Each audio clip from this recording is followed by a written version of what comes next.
Hello guys, this is your friend Shinobi Addict 2.0 and we are back with a new fanfic. Which is what if Kakashi left Naruto to die in the Valley of the End and build Harem, Part 1 Naruto x Harem. And if you enjoy this fanfic then please press the like button and subscribe to my channel for more fam.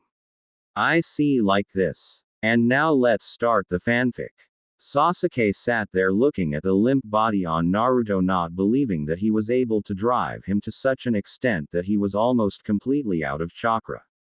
He sensed that another chakra source was coming close and fast. He knew if he didn't get out of this area soon he would be caught. He turned and tried to jump into the trees, but his legs gave out and he fell flat on his face. As he tried to get up he heard a dog bark. "Right, Pakun, we need to get there before he gets away," said Kakashi. Kakashi got to the area where his two students was and saw ouch bad Naruto was damaged, but overlooked it when he saw that Sasuke also looked to be knocked out. He immediately ran to his side to check on his vitals and to make sure he is alive. "Kakashi, what are you doing? We need to get this pup back to the older blonde now or he will die," said Pakun. Kakashi just ignored him and continued to look over Sasuke. After a few more minutes he lifted him up on his shoulder and turned to Naruto. "How is it that he was able to fight Sasuke until I got here?" "That don't matter. What the hell is wrong with you, Kakashi? Do you want this pup to die?" yelled Pakun. Just a few yards away heading towards the village was Sume and her partner Kuro. She heard the yell of someone going to die and went to check it out. When she got there she saw what looked like a kid lying on the ground covered in blood with a dog sitting next to him barking loudly. "Hey, I know you, you're Pakun Kakashi's summon, aren't you?" she asked. "Yes I am, but..." He was cut off. "Shit. Isn't that Naruto? Where is the rest of the team that was supposed to be with him? Did they get here in time to stop Sasuke and went ahead to fight him as a medic nin coming to help him so they didn't move him?" she asked quickly. "Yes, this is Naruto. The team is back in the village. Most of them was hurt doing their part of the mission. Naruto did make it in time to stop Sasuke. Kakashi took him back to the village he just left," said Pakun.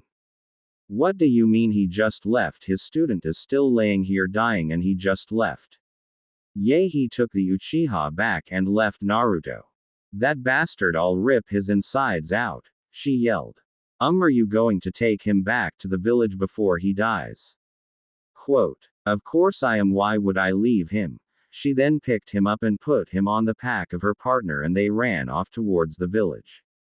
Inside Naruto's mind, Naruto was just waking up and looked around and couldn't figure out where he was. Everything was dark and wet. He was sitting in water that he guessed would be ankle deep if he stood up. After getting fully awake and adjusting to the darkness he stood up and wandered around looking for a light switch or a door. Back in the village, Tsunade had just finished clearing Choji and he was now safely off the critical list but was not allowed to leave the hospital for a few weeks until he had all movement back in his body and had replenished the chakra he lost. She was now standing at the gate waiting for Naruto to come back. Standing a few feet back was Sakura waiting for Sasuke to return. She just knew deep down that he would come back to be with her. Shizune was still in the operation room working on Neji. Hinata was sitting outside of his door waiting on the news of if he would be okay. She was also worried for Naruto who still has not come back yet. She wanted to cry not knowing if her love and crush would be okay or not. She took her mind off of things by visiting Lee, Choji, Shikamaru, and Kiba. When she was finished visiting she started to talk to Temari who saw her sitting by herself and came to sit with her. Kakashi had just arrived at the gate with Sasuke over his shoulder. Tsunade-sama, the mission to get Sasuke was complete, but I'm sorry that not all made it, he said with a fake sad tone.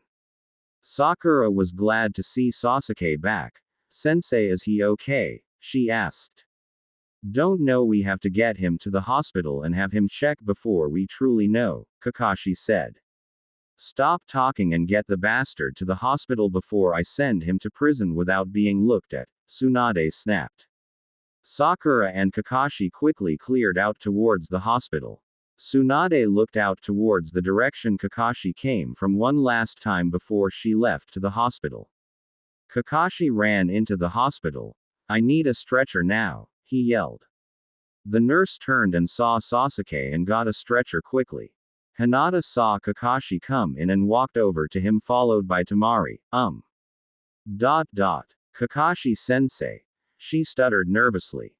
"Yes, Hinata," he answered. "Is Naruto back also?" she asked.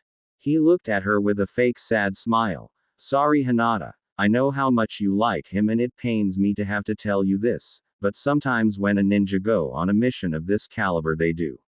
NT come home, he is in a better place, he finally gets to meet his parents," he said. Hinata and Temari were so shocked by this that they didn't move when Kakashi and Sakura walked past them. Slowly they came back to reality.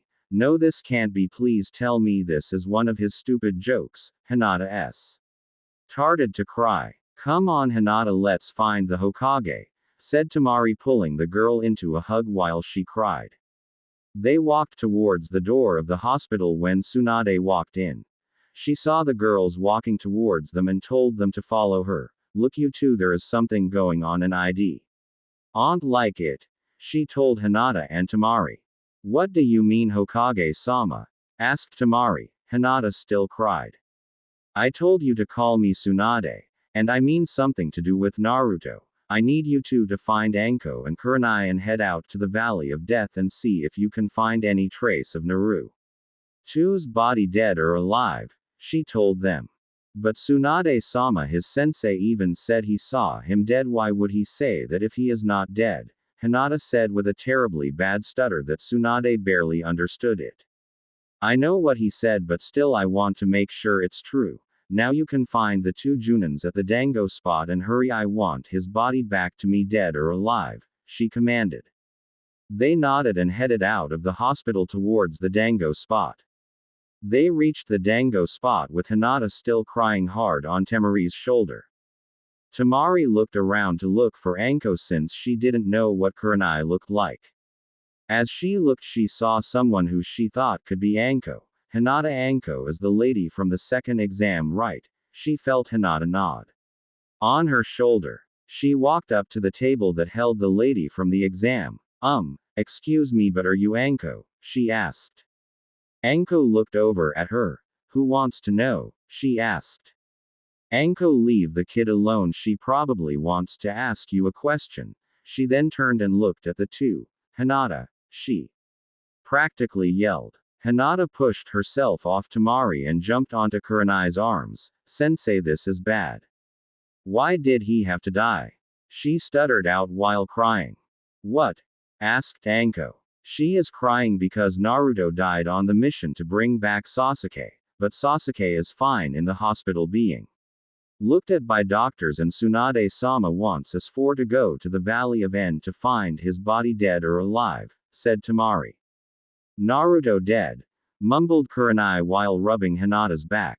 "Well, let's get going, we have a mission," said Anko. "Anko, how could you be so rude? You know how she feels about him," said Kurenai.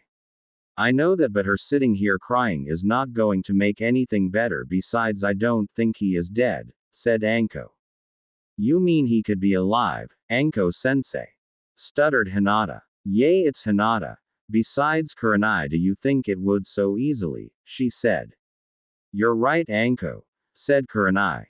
"Come on, sensei, we have to find Naruto-kun. If he could be alive, he won't survive being by himself," said Hinata, pulling her say. "NSEI. Okay, Hinata, we are coming," said Kurenai. They ran to the exit and was about to leave when a group of dogs and Sum came running by. "Move, need to get to hospital," Sum yelled.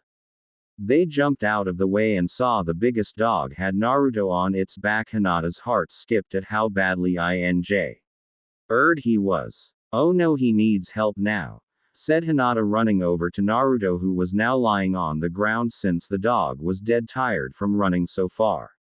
She ran up and put her ear on his chest where his heart is and got excited when she heard a faint heartbeat. "Sensei, he is alive but won't ma." It to the hospital, we need to do something to give him a little extra time, she said. None of you would happen to know any medic jutsus, would you? Asked Sume. They all shook their heads no with a sad look on their faces. Hinata took off her pack and started to throw stuff out of it onto the ground around her. Hinata, what are you doing? Asked Kurenai.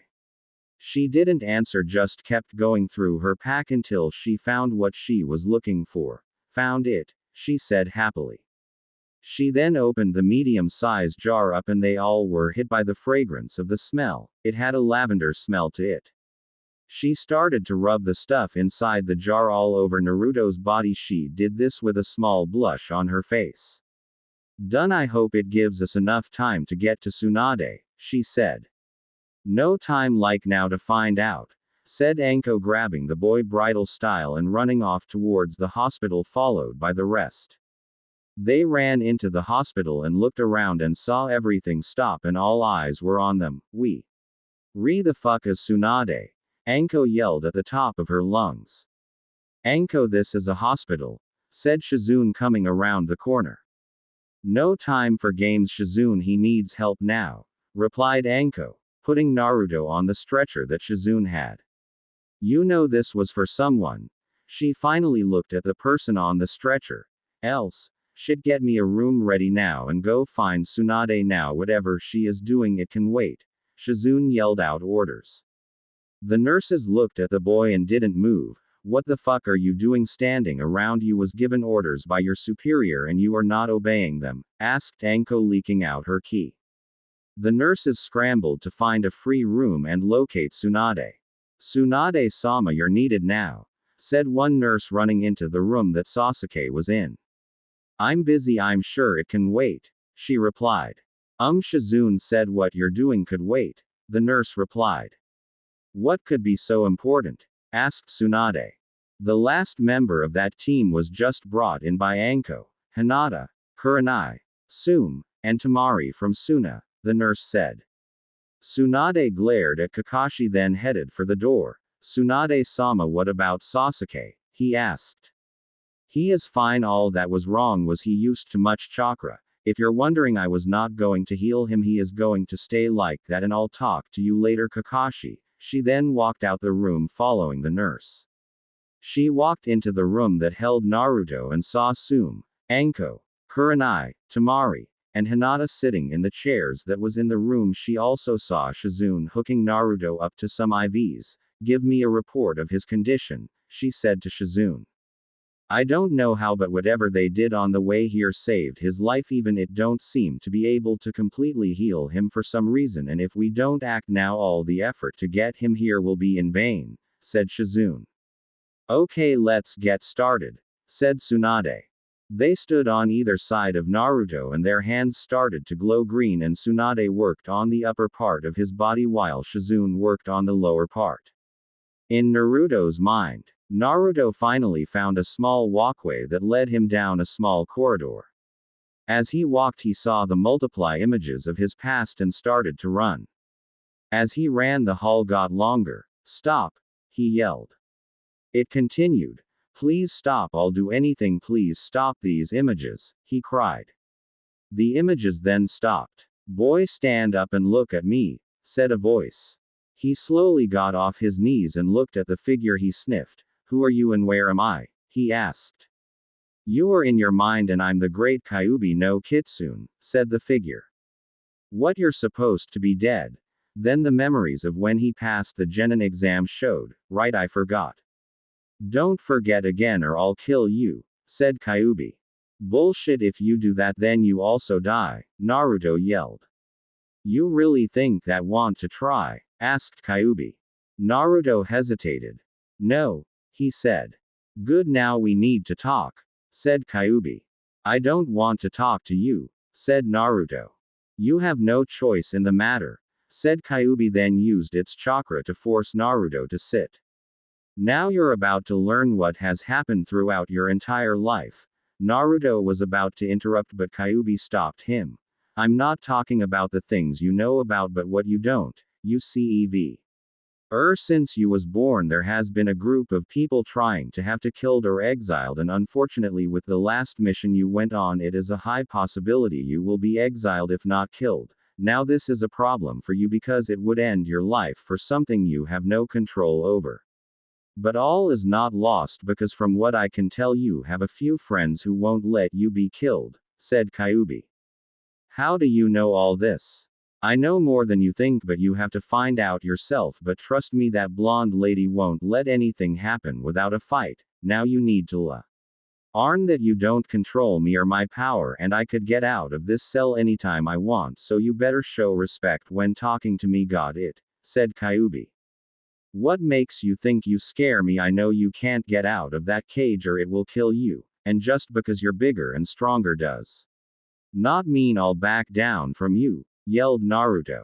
I like you. Most other people would have shit themselves by now, but no, if you try my patience I will punish you, said Kyubi. Whatever, just because you men are bigger than me doesn't mean I'll just sit by and take shit from you guys. I'm tired of being bullied by bigger people, yelled Naruto. Did you just call me a guy? Asked Kyubi. Yes, why does it matter? You are a guy, he said. A burst of chakra came from the cage and it blew open, and Kyubi was out with a tail around Naruto's neck, holding him up against the wall, looking direct into his eyes. On the outside, Tsunade and Shizune quickly pulled their hands back when they saw the burst of red chakra come from Naruto's seal. They shared a look and looked back down at Naruto. Hinata and Temari looked surprised at the chakra coming from Naruto. Tsume, Anko, and Kurenai got ready to fight if they need to. Sensei, what's that chakra? Asked Hinata. I'll tell you later, but don't tell anyone about this, said Tsunade. She just hoped that no one outside this room could feel his chakra. Inside Naruto's mind, if you want to continue to live you will not call me a guy ever again in your life, said Kyubi. Naruto slowly nodded. Good, now if you're lucky I'll train you, but first you need to learn respect, and it's time for you to wake up, and with the help of the two medic nins you're completely healed, said Kyubi, dropping Naruto, then using her chakra to push him out of his mind. Back outside, Naruto slowly opened his eyes and moaned out as the light from the room was the first thing he saw. Everyone heard the moan and was up and around the bed immediately. Ba-chan is going to kill me for almost dying like that, he said while his eyes adjust. Damn right I am Gaki. Who gave you permission to try and die like that? Said Tsunade. Sorry, you said to bring Sasuke back, Naruto said, finally getting his eyes adjusted. Naruto-kun, are you okay? Stuttered Hinata. I'm fine, he said. That's good. Now what happened? Said Tsunade. Naruto explained everything, leaving out the part about Kyubi.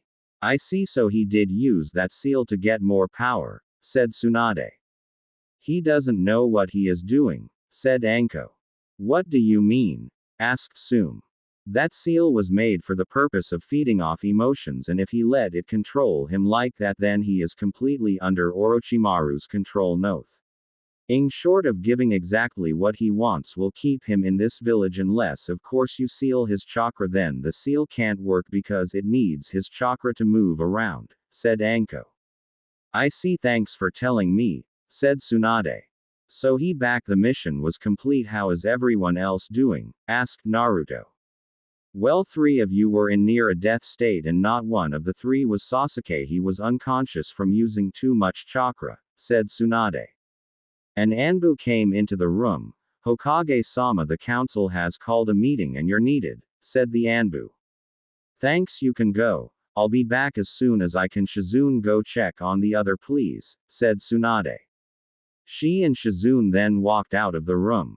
A few minutes later, Sakura walked into the room looking pissed. Sakura-san, are you okay? Asked Hinata. I'm fine, I just need to talk to my teammate. Can we have some privacy please? It won't take long, I just want to thank him, she said. The others walked out the room to wait. Hinata, watch in on them, said Kurenai. What? Why would I spy on Naruto's private conversation? Asked Hinata. You spy on him any other time, Hinata blushed deep at that. But this time he might need help since Tsunade used a parry jutsu to keep him from moving while his body heal, said Kurenai. Fine Byakugan. She mumbled then blushed even redder. Oops, too much chakra. The others just looked at her with a shocked look. With Sakura and Naruto. Sakura-chan, I'm happy you came. I even kept my promise and brought him back like I said I would, he said happily. Naruto, shut up, I asked you to bring him back, not hurt him. You know how this could mess up his future. No, you didn't even think about it, you just did whatever you wanted. Why do you to be so stupid, not even able to do a simple request right? I can't stand you, I hate you for what you did, she yelled. What, but I kept my promise, he said. She started to beat him badly. Promise you almost killed him. He is an Uchiha, the last Uchiha, and you almost killed him. How stupid can why? Oh, you get, no wonder your parents didn't want you, she yelled again.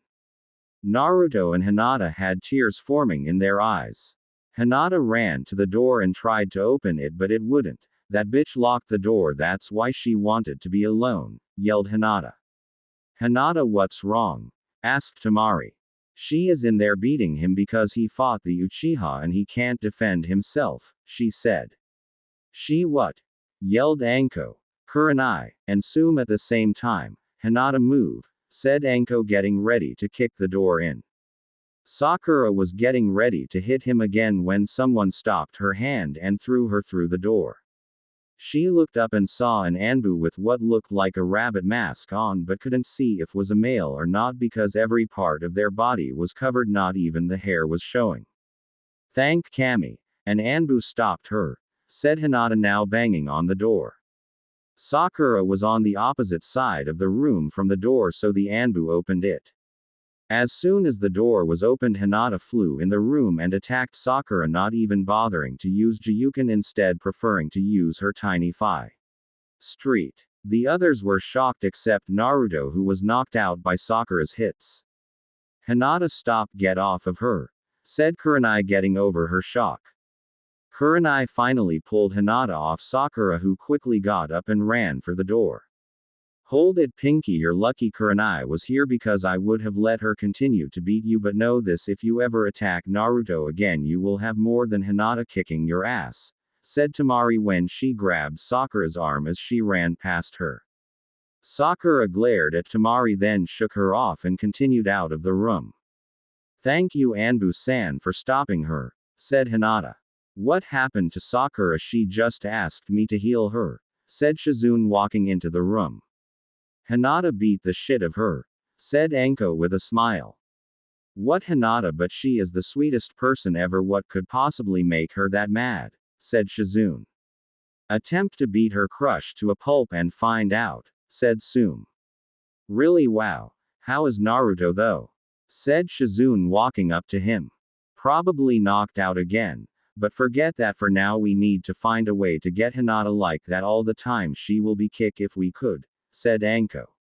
Anko, you will not turn her into a chibi-yu, said Kurenai. Hell, we could turn her into a chibi-yu with a little bit of me, or a chibi Shizune with a little bit of both of us, said Anko with a hunter look in her eyes while looking at Hinata. Anko, stop, now is not the time to try and turn Hinata into a chibi anybody, said Kurenai. What the hell is all the commotion, and what are you talking about turning Hinata into a chibi? Said a pissed off Tsunade, walking into the room, closing the door behind her. Hinata beat the living shit out of Pinky, said Temari. Pinky? Questioned Tsunade.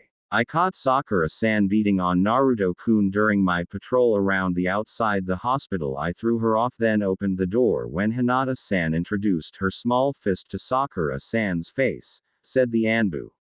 Sakura did wa. Hinata, you beat up Sakura for hitting Naruto, why? Said Tsunade. Hinata blushed now that she was the center of attention. She also looked like she was going to faint. Hinata, you wouldn't have anything more than a simple crush on my Otuto, would you? Teased Shizune. Hinata turned bright red and fainted. I'll take that as a yes, said Shizune. This is just great, said Tsunade. What's wrong, Hokage-sama? Said Kurenai. The council had a meeting on this mission, more specifically Naruto and Sasuke, she said. What did they say? Asked Sume. Naruto will either be banished or killed and Sasuke will marry the female heir to every clan, said Tsunade. What, who the hell do they think they are that they can just offer my daughter off to that traitorous bastard, said Sume. But listen to this, Hiashi was the first to offer his daughter and said that she will act as head as the Uchihas since they all voted to have his chakra sealed, said Tsunade. How could he offer her to him without even asking? Hinata doesn't even like Sasuke, said Kurenai. Hinata had just come to at that point and looked confused. Why would I like him? She asked. Your father offered to have you married to him, said Temari before anyone else could say something.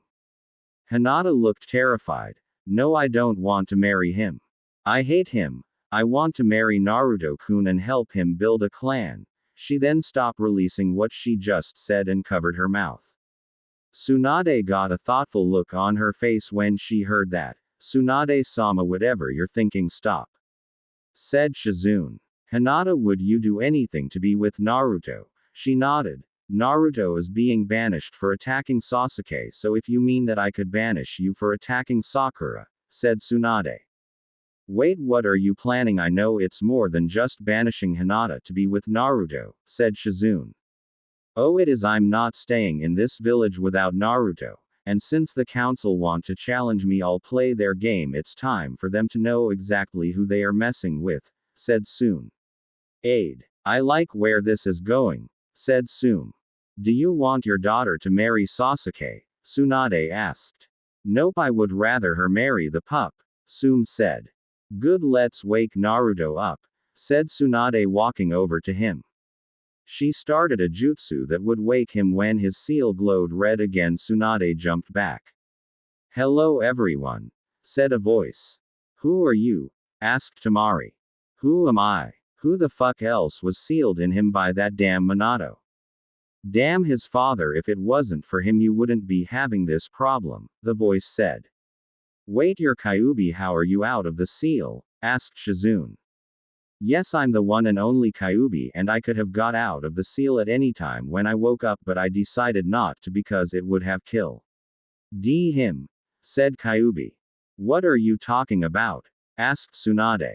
How is Kyuubi dead? Didn't the fourth kill him? Asked Hinata. Him again with the sexist shit. It is starting to annoy me. And no, he didn't kill me. As I said, he sealed me in his son, although stupid was noble, but what I want to know is, why has no one punished the person for killing his mother? Said Kyuubi. What are you talking about? I thought Kushina died giving birth, said Tsunade.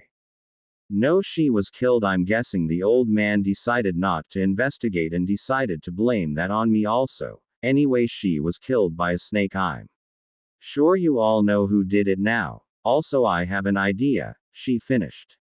What's the idea? Asked Tsunade. If I heard you right, the council kicked him out this worthless village and you are planning to take the Hyuga girl. Why not take her sensei to teach her genjutsu, the snake lady to teach her hat taijutsu she use, and the Anbu that saved him from that pink-haired bitch to teach speed and stamina, and also weapons. Said Kyuubi. That's a good idea. What do you all think? Said Tsunade. Naruto's father is the Yondaime Hokage, Hinata finally said. Yay, but don't tell anyone, said Tsunade. So let me get this straight. Hinata started thinking. Naruto was used to hold Kyuubi when he was a baby and had no decision. The adults nodded. Then he was blamed for everything. They nodded. They think he a Kyuubi in human form. They nodded. Naruto is the son of the greatest hero in Konoha's history. They nodded again. Okay, when do I pack? She finished. Whoa, slow down, Hinata. Packing won't be for another 2 days. We have to finish plans and screwing over the village for what they did, said Tsunade. Wait, you just going to up and leave the village, but you're the Hokage, said Temari. Look, I only came back because of Naruto. Why should I stay? Tsunade asked. Temari stayed quiet. Okay, we all know Hinata is going to now marry Naruto, but I want to have Hana, my oldest and heir to my clan, marry Hai. Also, said Sum. What why? Said Hinata. I'm going to use the Clan Restoration Act, said Tsunade. Oh, said Hinata looking sad. Wait, how do you even know me? Kurenai, and the Anbu will go with you, said Anko. You just threatened the entire hospital staff when they refused to help Naruto, said Kyubi. I know that they was being stupid for not treating them, but all I have is here, said Anko. Anko, we both know you are only here because if you left, the council would have had every available ninja Jun in and up out trying to kill you, and if I leave, you will come with me even if I don't ask you to, and since Hinata is leaving, I'm going with her, said Kurenai. Fine, you always have to have it your way, don't you, said Anko. I have a question, why did Anko bring Naruto in and not his sensei? I saw him come into the village with Sasuke, asked the rabbit Anbu. The bastard left him for dead, said Sum angrily. Everyone looked shocked at this except Tsunade and Kyubi. He did what? When I catch that one-eyed pervert, I'm going to beat him to a pulp, said Anko. With Kakashi. Kyubi appeared in a burst of fire right in front of Kakashi, who was still in Sasuke's room. He looked up surprised that someone would enter a hospital room without using the door. He looked at her and noticed that he didn't recognize who she was. Sorry, but you're not supposed to be here, he said. Hitaki, you will only speak when I tell you to, she said. I don't know who you think you are, but you will not speak to me like you're my better, he replied. Quiet pervert, I am your superior, and if you speak out of turn again, I will kill you, she said, releasing some of her ki. Kakashi was surprised at how much ki she was leaking. He had to release his own to be able to stand his ground. I will speak when I want. Now what are you doing here? Answer now, or I will have to turn you in, he said. You are trying my patience, pervert. Now I'm here about your actions earlier, she said. I don't know what you're talking about, said Kakashi. Tsunade ran into the room at this time. Kakashi, you're still alive, she said, surprised. Why would I not be Hokage-sama? He asked. Shut up, you're still being punished for leaving Naruto out there to die, said Tsunade. Kakashi gulped. Enough, I have had enough of this. Hitaki, you have ignored and tried your hardest to keep Naruto from being the ninja he could be since you met him, and I am fed up with your treatment of him, and this last stunt you pulled almost cost him his life, said Kyubi, getting angry. What are you talking about? If anything, it would do well because it would kill Kyubi, he said. You think I could be killed so easily by this pathetic excuse of a ninja? You're sadly mistaken, and the only reason I don't kill you for how you treated Naruto is because he don't know you left him for dead, and if I do, it would make him depressed. But know this, if you do anything to try and stop his growth into a good ninja, I will kill you, she said. Your threats don't scare me. I don't know who you are, but you will watch your tone when talking to me, he said. Kyubi just looked at him with a deadpan look. Hitaki, if your sensei could only seal me, what chance do you have when you're not even half as strong as he is, she said. What seal you? That means you're. He stopped mid-sentence. The one and only Kyubi. And you have your one and only warning. Now get out of my sight before I change my mind and kill you where you stand, she said, releasing more ki and her 9 tails. Kakashi, you better be in my office in 1 hour and don't be late or else, Tsunade said. When Kyubi got in the room, Naruto was woke talking to the people who was in the room. Hinata kept a blush on her face and would glance at him then look away. So why are there so many people in here? I never had a visitor before when I was in the hospital, asked Naruto. Naru-kun, you always had a visitor, but only when you was asleep, said Kyubi. What? Where did you come from? How did you get out? Yelled Naruto. Everyone in the room sweat dropped by this. Did you forget already? Didn't I just kick you in your mind for thinking that getting out of that cage was beneath me, said Kyubi. Oh yeah, I forgot, mumbled Naruto. They sweat dropped again. Naruto, how is it possible to forget something like that? Asked Anko. I don't know, Snake Lady, but I forget things all the time if it doesn't involve a jutsu, he said. You have a one-track mind just like your mother, said Sume. You knew my mother? He asked.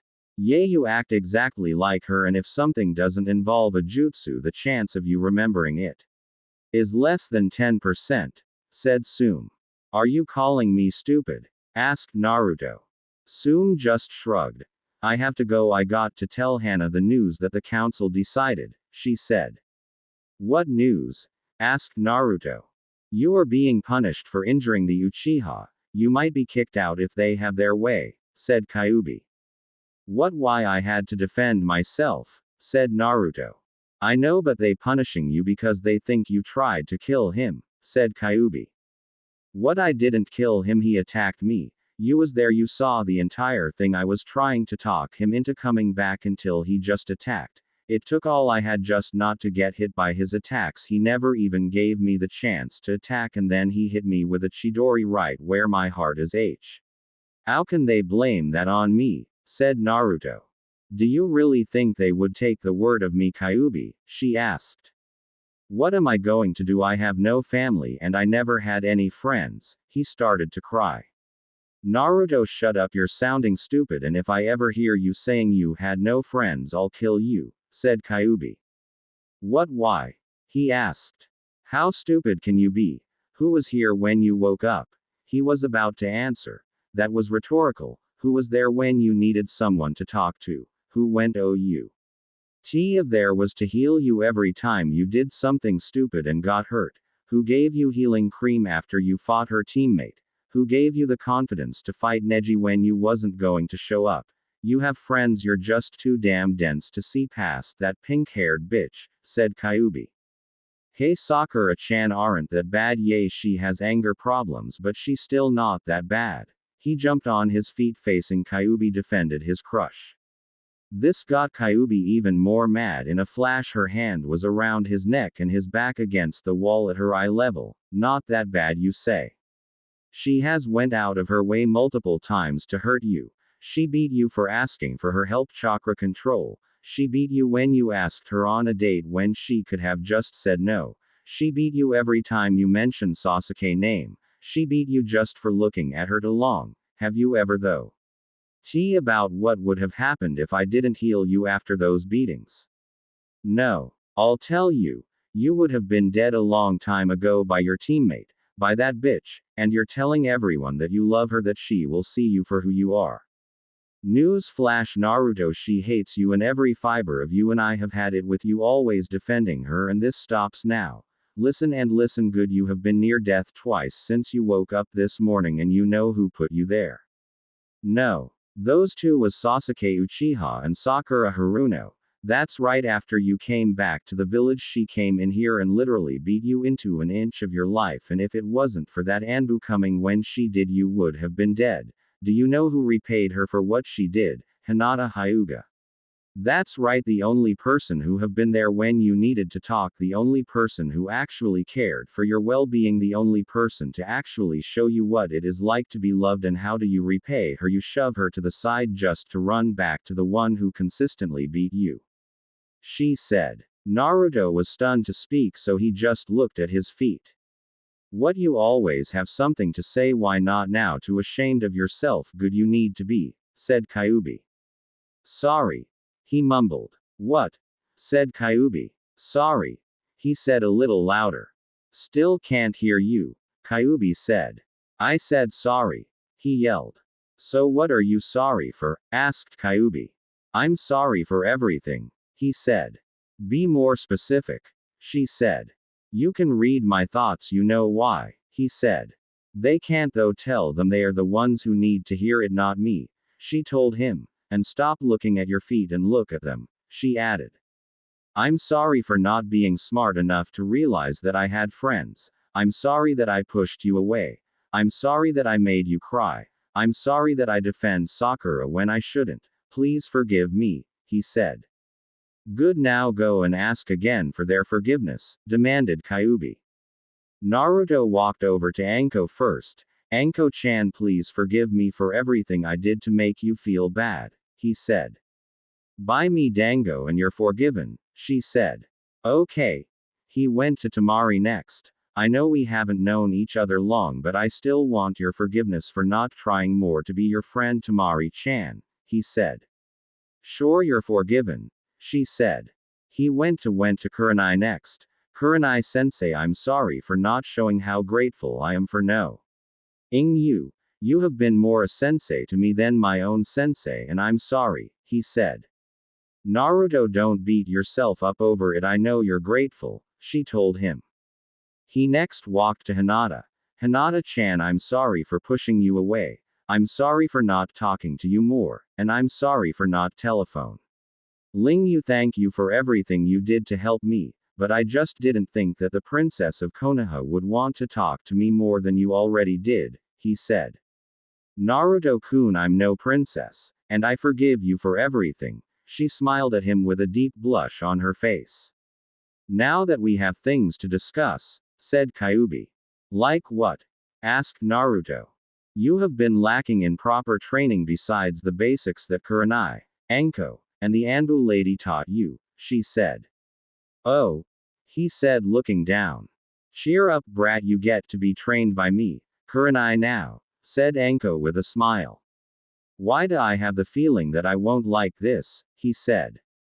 Naruto was released from the hospital and was walking around to get some ramen. As he walked, he thought about everything that happened and more so what Kyuubi told him about Hinata. He couldn't figure for the life of him why Hinata would waste so much time being nice to him. He liked that she was a friend and how she treated him, but he didn't understand it. He walked into the restaurant and ordered his usual 12 bowls of ramen and waited while Ayame went to the kitchen to get his food ready. Kyuubi, who was still out of the seal, walked in behind him and sat next to him. What's on your mind, Naru-kun? She asked. I don't get why Hinata would waste her time being so nice to me when everyone else hates me, he said. Well, you will have to ask her, said Kyuubi. I don't know what to do. The two who I thought as a sister and brother both tried to kill me, yet someone who I barely knows ends up being the best friend I have, he said. Sometimes life works like that, said Kyuubi. This is too difficult, said Naruto. It's just new to you, soon you will understand everything. Oh, someone is coming to talk to you, I'll give you some privacy, said Kyuubi, getting up and walking out the restaurant, and Ino walked up and sat in her seat. Hey Naruto, she said. Hi Ino, what brings you here? Asked Naruto. Look Naruto, I know I haven't been the best friend, but you should know that not everyone is like the villagers, said Ino. I know that, but what does that have to do with anything? Asked Naruto. Naruto, just know if no one else will, you always have a friend in me, and if you need, you can always come to me for help, she said. Thank you Ino, that means a lot to me, said Naruto. Just always look at the positives and don't let the negatives bring you down. She then got up and hugged Naruto. You will always be my friend, and thank you for everything you did to complete your mission. She then kissed him on the cheek and walked out.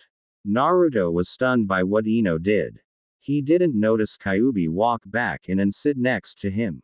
Did something happen? She asked, snapping Naruto out of his daze. She kissed me, he said. I know, I saw. Now you know not everyone is as closed-minded as that pink-haired bitch, said Kyuubi.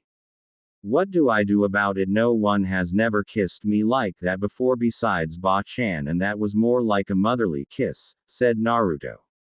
Want my advice? Asked Kyuubi. Yes, said Naruto. I suggest you go to Tsunade and ask her about your family, said Kyuubi. What does that have to do with anything? Asked Naruto. It will help you understand why you was picked to have me sealed in you and what to do with Hinata and Ino, said Kyuubi. Okay, I will, said Naruto. Naruto, your food is done, said Ayame, bringing him out his ramen. After I eat, I'm starving. He then scarfed down his ramen, but Kyuubi stole one of his bowls and ate it. Hey, what should I call you? I don't want to keep calling you Kyuubi or Fox, said Naruto. Call me Q, she said. Okay, come on Q, let's go see Ba-chan unless you want to do something else. It doesn't matter to me, said Naruto. No, I'll come with you, said Q. They then walked to the Hokage's tower. Ba-chan, I need to talk to you, he said, walking into the office. Gaki, didn't I tell you to knock when you come in here? Tsunade said, throwing a stapler at him. Hey, that hurts, yelled Naruto after being hit dead square between the eyes. That was the point, yelled back Tsunade. Naruto, you wanted to talk to us? Asked Shizune, stopping their little fight. Oh yeah, I want to ask about my parents, he said. Tsunade looked surprised then sighed. I knew you would be asking soon, she said. What do you mean? He asked. Well, I wasn't going to tell you until you was ready, said Tsunade. What, I'm more than ready to know who my parents are, and I think I deserve to know, said Naruto. No, I mean ready as in being able to defend yourself from the enemies that will come for you once EY find out who your parents are, but with recent events they will find out soon, so I guess I better tell you now, said Tsunade. Naruto was about to say something but was stopped by Tsunade putting her hand up to stop him. Naruto, sit down, she said. Naruto and Kyuubi sat down. Naruto, what do you think about the Yondaime? She asked. Just then Anko and Ino walked into the office. Tsunade, I have a request, she said. Anko, it needs to wait. Naruto, answer my question, Tsunade said. Well, I respect the Yondaime for his strength and his skills. I look up to him as a figure of my goal to be stronger than him, and I hope to take his position as a Hokage, said Naruto. Shizune, Anko, Tsunade, Ino, and Q nodded, all knowing how he looked up to the Yondaime. Now can you describe he looked? Tsunade asked. Of course, he had blonde spiky hair, blue eyes, and was very energetic, said Naruto. Good. Ino, can you describe Naruto for me? Asked Tsunade. Ino shrugged. Sure, blonde spiky hair, blue eyes. He is the Yondaime's son, said Ino after looking at him and the picture of the Yondaime. Tsunade nodded. Naruto looked even more confused. Huh? He asked. Naruto. Minato Namikaze the Yondaime is your father, and Kushina Uzumaki is your mother, both are dead, said Tsunade. What, I'm the son of the Yondaime? He asked. Yes, I wanted to wait until you can defend yourself from his enemies to tell you, said Tsunade. So why didn't the old man tell me, or at least the people of the village? They would have treated me better, said Naruto. Naruto, you have to think about it for a minute. You know who the biggest spoiled brat, right? Asked Anko. Yes, Sasuke. Why? Asked Naruto. Well, if you was just given anything you wanted, you would have been just like him, taking everything for granted and not giving a damn about people who care for you. And personally, I'm glad you wasn't told until now, said Anko. What, how do you know I would have turned out like that? Yelled Naruto. You hold what little friends you have, dear, don't you? Asked Tsunade. Of course I do, Ba-chan, I would do anything to keep them safe, said Naruto. Now what would you have done if people only wanted to be your friends because you was the son of the Yondaime? Asked Tsunade. I probably would have ignored them and told them to stay away from me, said Naruto. Just like the Uchiha bastard, said Kyuubi. I guess you're right, but at least the old man could have done more to help me, said Naruto. You're right, he could have, and why didn't he? I don't know, but it was the second biggest mistake he ever made, and I'm going to try to correct it. Now, Ino, how can I help you? Said Tsunade. I want permission to learn medics at the hospital, said Ino. Sure, let me write you a note to get you a teacher from the medic corps, said Tsunade, writing her a note and sending her to the hospital. Now you said the second biggest, then what was the biggest? Asked Naruto. Not killing Orochimaru the first time he was caught doing experiments on civilians and shinobis, said Tsunade. Now Naruto-kun, we have some bad news for you, said Shizune. What's that? No one died from the mission, did they? Asked Naruto. Besides, the people from Sound know this involves you, said Shizune. What, me? He asked. Yes, you're banished, said Tsunade. What banished? How could you do this to me, Ba-chan? I thought you liked me. What have I done to you? He yelled at her. Naruto, it wasn't me. I tried everything I could to stop it, but the council went to the daimyo and got his approval to have you banished or executed. It was my choice on which one, Tsunade said. Sorry, but why? I did everything I was ever told, he said. I know, Naruto, but they won't get away with this. I want you to get all your stuff packed. The council have granted you permission to take one scroll with you, so use it well. I had Jiraiya send me one of his large storage scrolls for you, Tsunade said. Thank you, Ba-chan, he whispered. Don't mention it, but remember you have 2 days to be gone. I want you to be ready tomorrow morning to leave. Now take this scroll and get packed, said Tsunade. Come on, Naruto, let's go get packed, said Kyuubi. Oh, Naruto, you have my permission to pull one last prank on anyone but those from the Yamanaka, Nara, Akamichi, and Aburame, said Tsunade with a wink. Right, Kasen, he said, then ran out the office. Tsunade, Anko, and Shizune looked at where he was just standing in surprise, wondering if they heard him correct. Did he just call me mother? Asked Tsunade. I think so, said Shizune. He always thought of you as a mother since he met you. He thought that since you was so protective of him, you must see him as a son, and he needed a mother, and you was the perfect one in his opinion. You should see how much respect he has for you.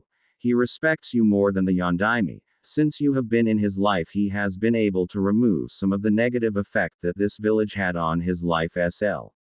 Owly.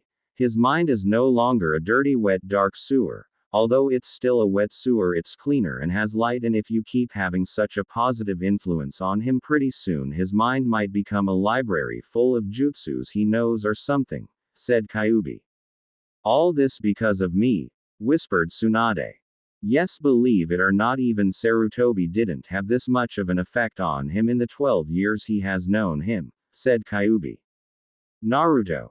My son, I like the sound of that, smiled Tsunade. He will be happy to hear. He also thinks very highly of you, Shizune, and I would even say he thinks of you in a higher light than Kurenai or Anko, and that's pretty damn good considering every time he is hurting he always went to one of them, said Kyuubi. Well, he is my Otuto now and has been since I met him, said Shizune. Well, while I enjoy talking to you all, I better catch up with Naruto. I have something to set up for pranks and a few places to raid since the scroll is way too big for the stuff he owns, said Kyuubi, walking out the door. Well, looks like we all made an impact on the Gaki, but none as significant as Tsunade, said Anko. Well, Anko, what did you need? I need to start revenge on what the council did to my son, said Tsunade. First, I want in. Second, I want to be promoted to Junin. I think I have paid my dues for what Orochimaru did, and if anything, I shouldn't be held back for that anyway. It was the third's fault he got as far as he did. And lastly, I want the actual reason I came here was because I wanted to talk to you about teaching Hinata my style. Since I can't take her on as an apprentice, I think I should at least be able to teach her my style and let her sign the snake contract, said Anko. Okay, you in on our revenge. Be ready tomorrow. You will escort Naruto out of the village. You're granted the rank Junin as I think you should have been had it. I don't know why Sensei didn't give it to you when he gave it to Kurenai. And as for teaching Hinata your style, if she wants to learn it, you have my permission, said Tsunade. Thank you, said Anko. No thank you, said Tsunade. For what?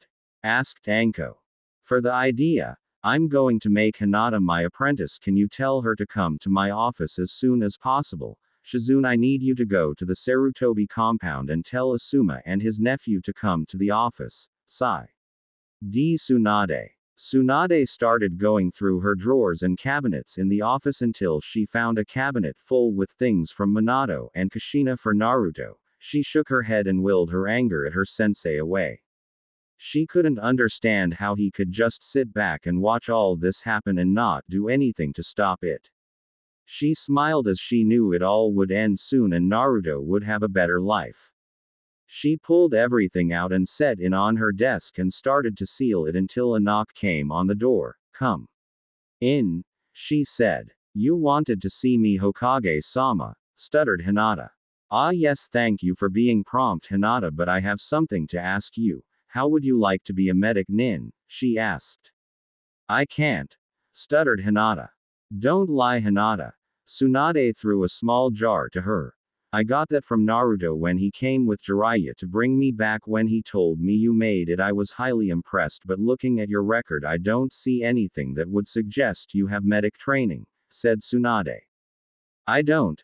Hyugas are not supposed to be medics, we are meant to be combat nins, not support nins, and I'm started to have more confidence in my abilities to be a combat nin, stuttered the little Hyuga.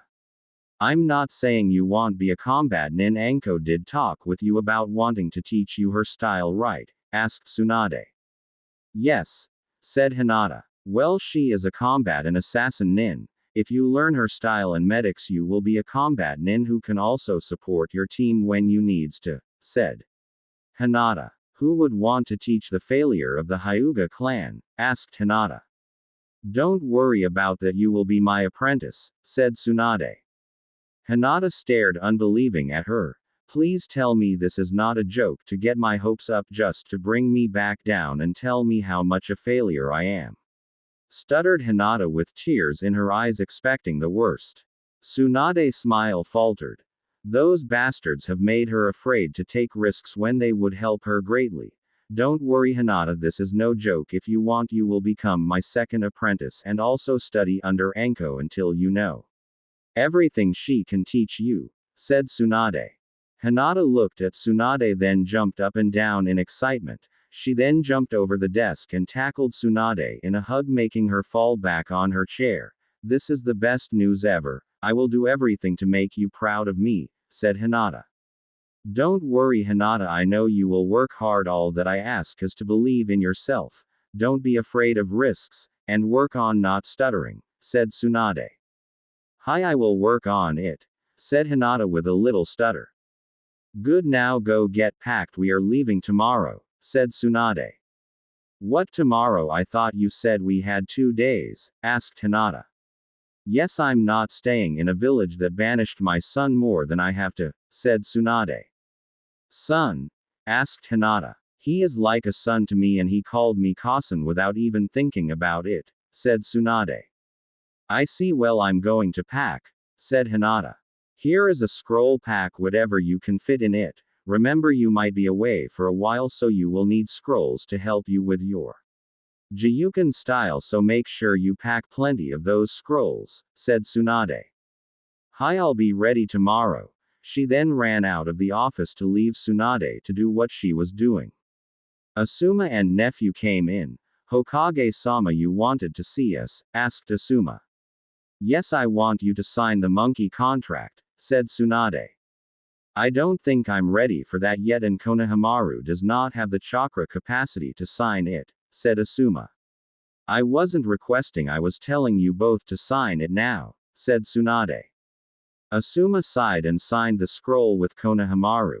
Good, now Asuma, summon the highest monkey you can, Tsunade commanded. Asuma summoned a monkey. So you finally signed the contract? Asked the monkey. Didn't have a choice and I would have signed it anyway, said Asuma. Excuse me, can you have King Enma come talk to me as soon as possible? Tsunade asked the monkey. Sure. The monkey then disappeared and King Enma was in his spot. How can I help you, Tsunade? Asked the monkey. I want to ask you if someone who is not in the Sarutobi family can sign the contract, she said. That depends, said the Monkey King. Tsunade-sama, you're not talking about Naruto, are you? Asked Asuma. How did you know? Asked Tsunade. Is the rumor true? Asked Asuma. Sadly it is. Naruto is being banished by the council, said Tsunade. What, they can't do that to Nisan? Yelled Konohamaru. Unfortunately they can this time, Konohamaru, since they have the daimyo backing them on this, said T. Tsunade. I'll think about it, Tsunade. Is this all you wanted? Asked Enma. Yes, thank you for hearing me out, Tsunade said. No thanks are necessary, what the council are doing is wrong. But don't let them get away with this and you must punish the Uchiha or I won't even consider it, said Enma. I was going to do that anyway, said Tsunade. Good. Now Asuma you will take your father's position as the head of the contract, and when Konohamaru is old enough you will be able to pass it down to him, said Enma. Okay, said Asuma. Enma then disappeared. Should I get you a copy of father's scrolls from the house? He asked. That would be most helpful, said Tsunade. Good day. Then Asuma and Konohamaru left. Shizune walked in the office. I hope you don't mind that I took the liberty of putting everything in the Namikaze compound inside a few scrolls and have them with me now, she said. Good thinking, Shizune. I need you to do the same thing at the Senji compound while I go to the Hokage library, said Tsunade. Naruto and Kyuubi was walking through the village since they had already packed the things from Naruto's apartment that they thought that Naruto would need. Kyuubi had managed to convince Naruto that he should not take his orange clothes but get some new ones that he wasn't so noticeable. He argued that he didn't have any money and no one here besides Tenten shop would sell anything to him anyway. She told him they would worry about that later tonight. So here they was walking looking for something to take up the rest of the day since it was too early to set up the pranks they had planned. Naruto Nisan. They heard. Hey guys. Naruto said, turning around and seeing Konohamaru, Moegi, and Udon running up to them. Naruto Nisan, why do you have to leave? Asked Moegi.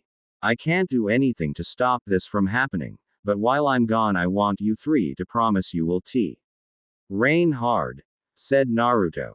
We promise, they all said. I have an idea, said Q. What's that, Q? Asked Naruto. Let's prank everyone who is not your friend, she said. Sure, but won't they try and execute me if they know it's me? Asked Naruto. Then we will disguise ourselves so no one knows who we are, said Q. Let's do it, said Konohamaru. Okay. They all then followed Q, who went back to Naruto's apartment and started to dress them so they would look like a superhero from the mangas that Naruto read. They each had something covering their heads and only their eyes was visible, and they all had capes over their body costume. Ready? Q asked. They all nodded. Then she undid a scroll and gave them a bag to tie around their waist which had different color paint in it. They ran out of the apartment and made sure that no one was around, then split up and started to put paint on everything. Naruto ran around painting giant letters on everything that he ran past. He stopped in front of the Hokage's tower and looked at the Junin that was coming out. A purpled hair Anbu was standing on the building across from the tower with her partner. As they looked down wondering what would happen. Hey, what are you supposed to be doing? Asked the Junin.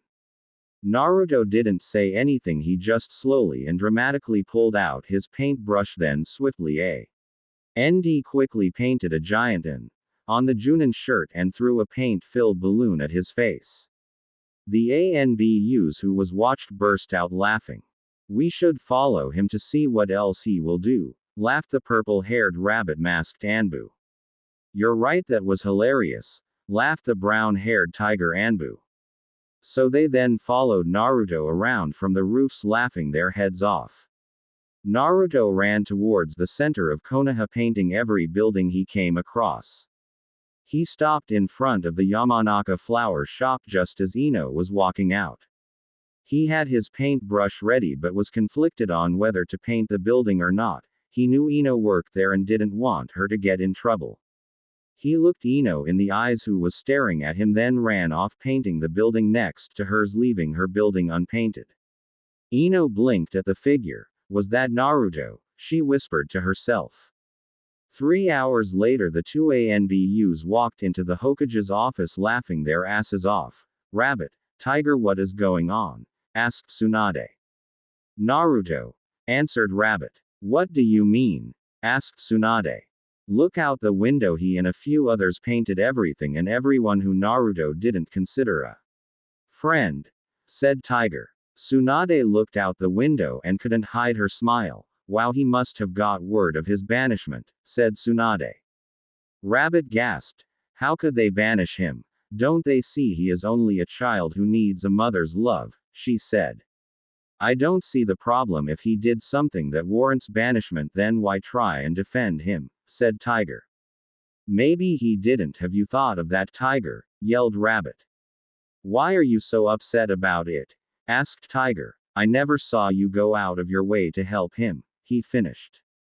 That's because you don't like him and would have assigned me to a squad on the other side of the village if you saw me do it, said Rabbit. Are you saying you went against my orders and consistently stopped doing your missions to help him? Asked Tiger. I never stopped my missions, but I did have a shadow clone to follow and protect him whenever he was by himself and wasn't with Anko or Kurenai, said Rabbit. I should have you punished for disobeying my orders, said Tiger. What order? You only told me not to stop my missions to help him, which I didn't, and if it wasn't for the council or you I would have adopted him a long time ago, said Rabbit. I don't care how you do it, you still disobeyed my order, said Tiger. Why do you hate him anyway? He is just a kid trying to be a ninja, asked Rabbit. Both of you shut up, I don't want to hear this right now, and Tiger, you are dismissed. Rabbit, you stay, said Tsunade. Hi. They both said. Tiger then left, leaving Rabbit and Tsunade. What do you need me to do, Hokage-sama? She asked.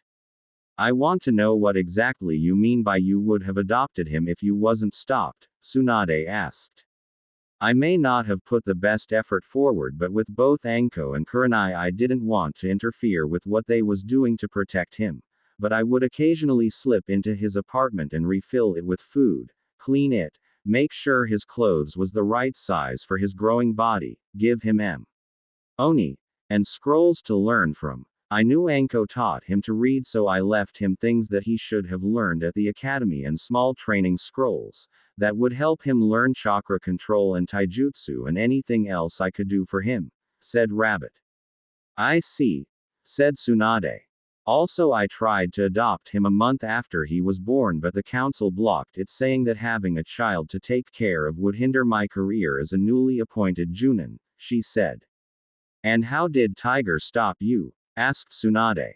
I tried to adopt him the year after he joined the academy because I saw how the teachers was treating him, but Tiger said if I adopted him I wouldn't have enough money to take care of him and it would strain our relationship, said Rabbit. Really, what happened? Asked Tsunade.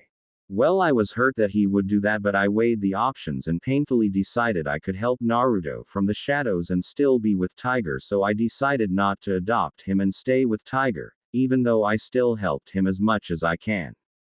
I even started to have a shadow clone follow him everywhere he went, and if someone tried to hurt him the shadow clone would make itself known and protect him.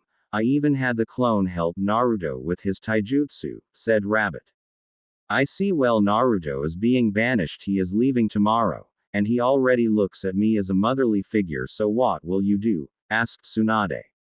Well, I'm only 12 years older than him, I'm not old enough to be a mother to him. I always saw him as a brother, said Rabbit. So I'm guessing you won't stand and let him be banished? Asked Tsunade. I already told you I will always protect him even if I have to do it outside of this village, said Rabbit. Good, I want you to follow him in the shadows until I meet him. I have a few things to take care of in the village before me and my apprentices leave, said Tsunade. Okay, when did he leave? Asked Rabbit. Tomorrow morning. Here is a storage scroll, it's double the size of the Anbu storage scroll. Make sure you bring all the stuff you're going to need because we are not coming back, said Tsunade. I'll be waiting for him outside the gate, said Rabbit.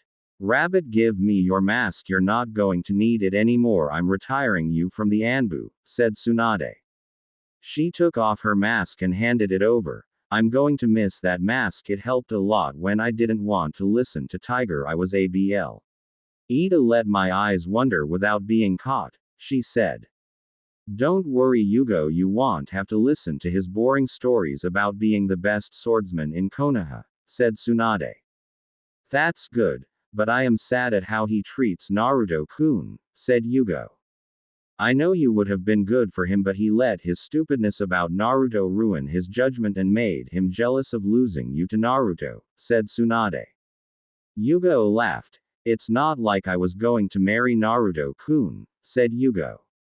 Yay, I know, said Tsunade.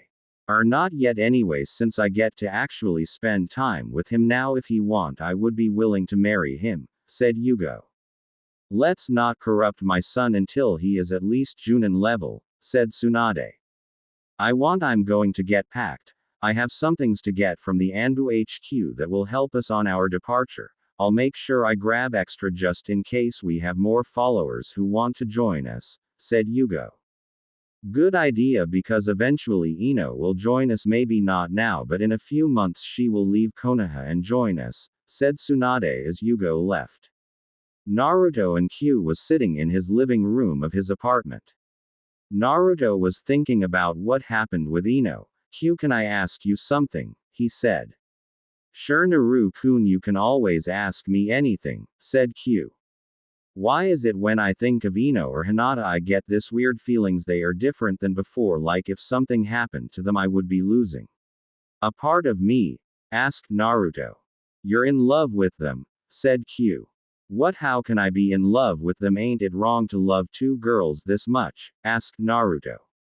No Naruto, let me tell you something. You have my Yuko running through your system and it makes your feelings for people stronger, and you find someone who you like more than usual, your feelings for them will be confused until you can figure it out, but I can tell you now from the way you are thinking about the two of them that you were in love, said Q.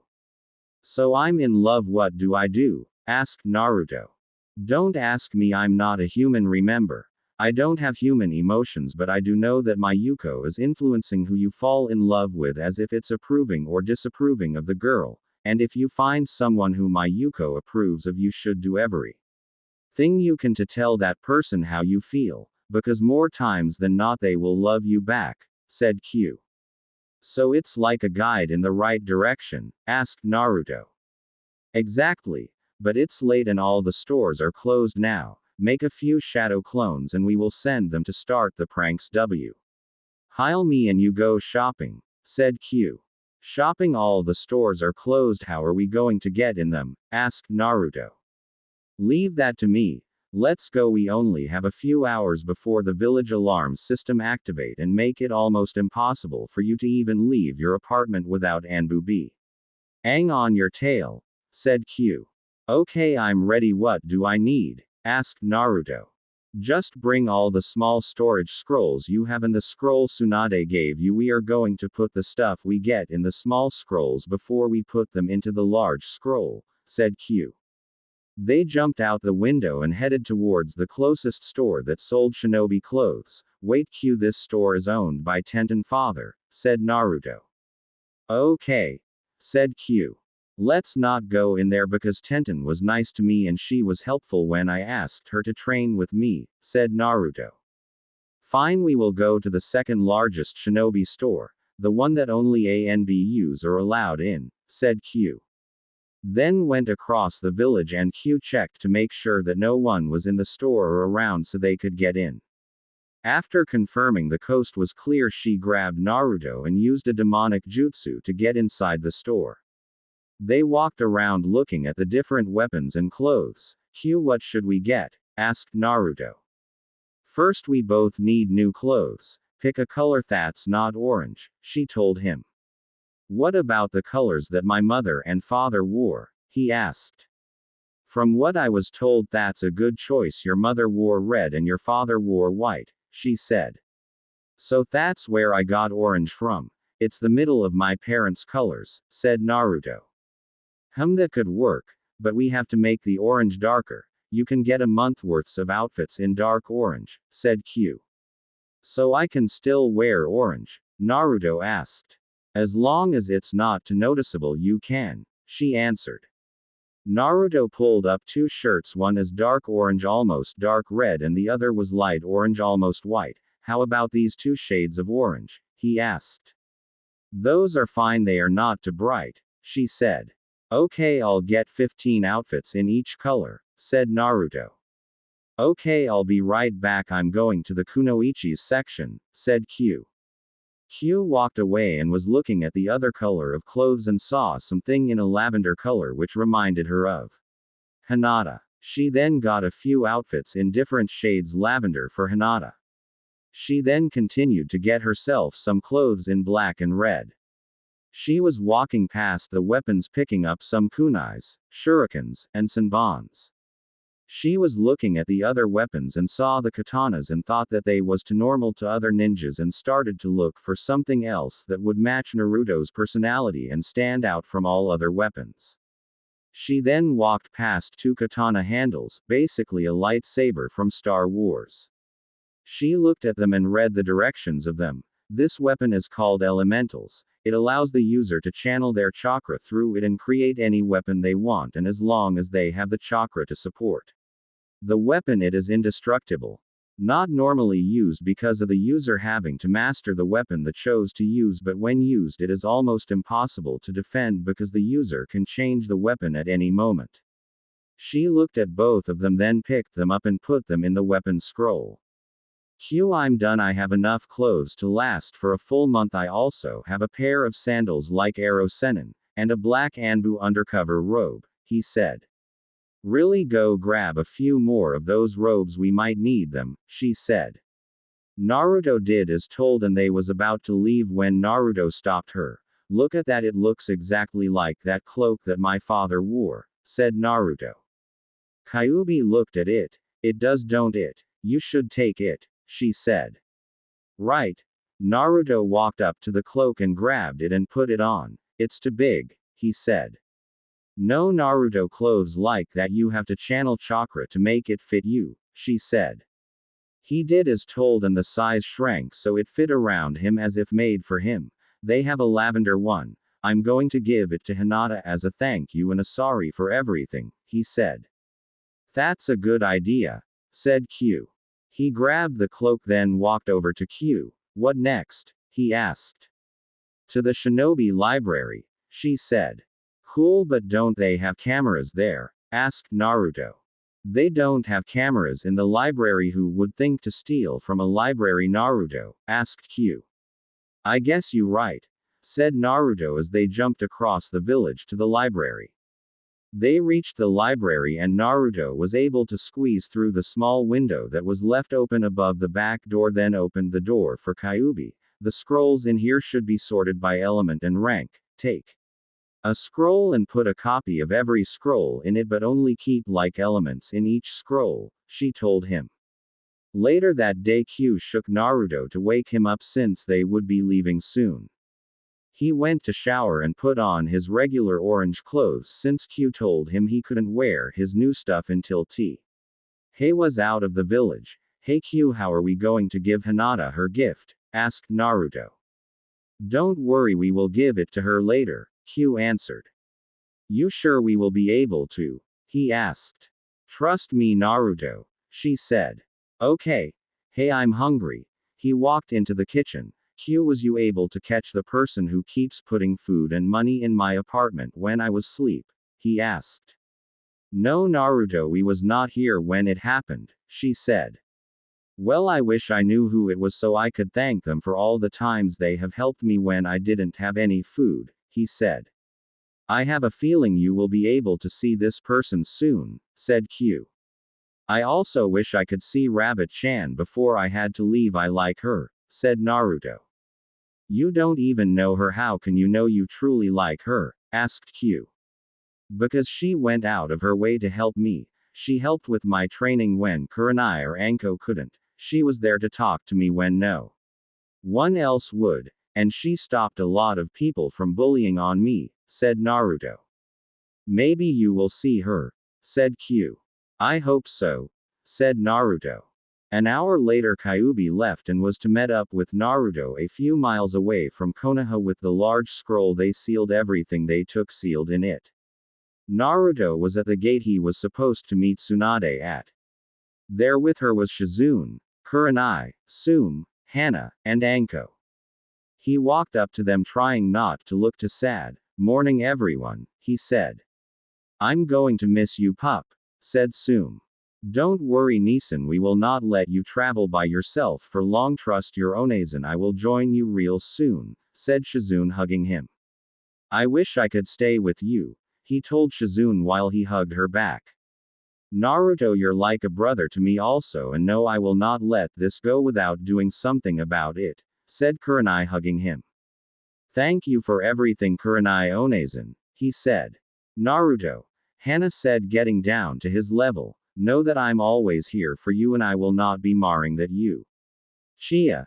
Soon when I get everything settled out with figuring if I want to become clan head or not, I will let you know. And so you know I will be in line to marry you when you're ready. She told him in his ear so no one can hear. I love you, Naru-kun. She then kissed him. Naruto smiled. Thank you, Hana-chan. I would be honored to marry someone as strong and beautiful as you, he said back into her ear. Uzumaki Naruto. Tsunade said, trying to hide her pain of having to do this. You are hereby banished from Konoha until the Hokage and council deem you are fit. Come ba. CK. Please remove your Hitai-8, she said. Naruto held back a tear and removed his Hitai-8 and gave it to her. She bent down to his level. Don't worry, son, I will be joining you soon, she whispered, then took the Hitai-8. Bye, Kasen. He whispered. Anko, you are to escort Uzumaki Naruto out of Fire Country, Tsunade said. Right, let's go, Gaki, she said. Okay. Naruto then followed Anko out of the village. He looked back and saw Tsunade wipe her hand across her eyes. He turned and tried not to cry. Chin up, Gaki, don't let those old bastards get to you, said Anko. But they took everything away from me just because they don't like me. Took me from my cousin who I only had for a few days, he said. Look, Naruto, not everyone agrees with what the council decided, but we can't just stand up and go against them, said Anko. That's the same thing Ino said, replied Naruto. She was right, Naruto, you know I won't do anything to hurt you. You're like a brother to me. Maybe one day we will be more, said Anko. What do you mean? Asked Naruto. We will approach that bridge in a few years when you're older, but no, I'm not here to escort you, I'm your protection for now, said Anko. Huh? Asked Naruto. Look, you have the Kyuubi sealed in you and I am Orochimaru's ex-student. If they are willing to banish you for something that happened when you was born, what do you think they will do to me when Orochimaru attacks the village again, said Anko. I guess they will blame it on you since I'm not there, said Naruto. Exactly, that's why I took this chance to leave with you, so at least we will have each other's company, said Anko. You're right, I'm looking at this the wrong way. This way I actually have someone who wants to train me and help me. Hen, I need it, said Naruto. Exactly, said Anko. They walked a few more miles, not noticing Yugo, who was following them from the shadows. As they walked, they was stopped by Itachi and Kisame. Anko cursed under her breath. You two wouldn't let us walk past and act like you didn't see us, would why? Oh, you? She asked. Anko, we have no problem with you. Step aside and let us take Naruto, said Itachi. I'm sorry, I can't do that, she said. Can I kill her? Said Kisame. Knock yourself out, said Itachi. That would do us a great favor if he knocked himself out, said Naruto. Shut it, brat, you're coming with us once I handle your guard, said Kisame as he attacked Anko. She pulled out a kunai and blocked his samahata. Itachi watched them for a while, then turned towards Naruto and started to walk towards him. Yugo dropped down in front of Naruto. Hold it, Itachi, she said. Who are you? Asked Itachi. That don't matter if you want Naruto, you're going through me, she said. Itachi looked and assessed the situation. Kisame was in a dead-even battle with Anko and he noticed someone coming up on them fast and they seemed powerful. Kisame, we are leaving, he said. What, I'm having so much fun, Kisame replied. Kisame, if this continues she will kill you, and with this newcomer and someone powerful is advancing on us as we speak, we have no chance of winning, Itachi said. Fine, we will finish this another day, Anko, Kisame said. Sorry, you're not my type, so there won't be a second date, Anko said. Why you? Said Kisame. Leave it alone, she's being sarcastic. Kisame, let's go, said Itachi, then he vanished from sight followed by Kisame. Naruto, are you okay?